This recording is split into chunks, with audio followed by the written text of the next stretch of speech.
আসসালামু আলাইকুম। মানবতার সাথে তারুণের পথ চলা। আসলে মানব প্রেমিক কাকে বলে আমি এই যে আমার শ্রদ্ধেয় ভাই মোস্তফা ভাইকে দেখলে আসলে বুঝতে পারি। আসলে এই মানুষগুলো আসলে কতটা মহান হইলে এই যে আজকে সারাদিন রোজা রেখে এখন মোটামুটি 2টা বাজে আর কি, 2টা প্লাস হয়তো বা, সারাদিন আজকে রোজা, তারপরেও সে তার মনের একটা প্রবল ইচ্ছা, যদিও আমি নিজেই রক্ত টানতে আসলে নিজের কাছে একটু ভয় হচ্ছিল যে আসলে এই রোজা রেখে রক্ত দেওয়াটা আসলে নিজের স্বাস্থ্যের জন্য কতটা ঝুঁকি, সেটা আসলে যে রক্ত টানে সেই বুঝতে পারে আসলে। যাই হোক, তারপরেও মোস্তফার যে প্রবল ইচ্ছা যে আমি আসলে রক্ত দিতে পারবো, ওনার সৎ সাহসে আমিও রক্তটা টানলাম। যাই হোক, মোস্তফার জন্য দোয়া চাই যাতে এই মানুষগুলা হাজার বছর বেঁচে থাকে। কারণ হচ্ছে যে এই মানুষগুলা যদি সমাজের জন্য আসলে একটু উপকার করে তাহলে হয়তো এই সমাজটা অনেক সুন্দর হয়। আশেপাশের যে অসুস্থ মানুষগুলো আছে তাদের প্রত্যেকের জন্য নিবেদিত প্রাণ।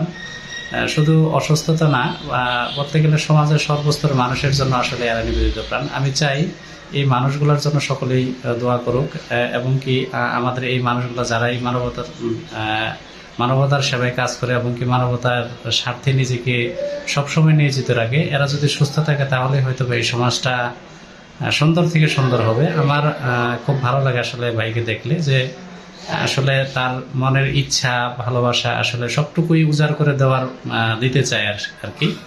যাই হোক, ভাইয়ের জন্য দোয়া চাই। আর আমাদের এই যে ভাই আসলে যার জন্য রক্ত দিচ্ছে, এই যে আমাদের প্রিয় ভাইয়ের জন্য দোয়া চাই যাতে সুস্থতার সঙ্গে পরবর্তীতে আসলে আমাদের সাথে হাসি খুশি চলতে পারে।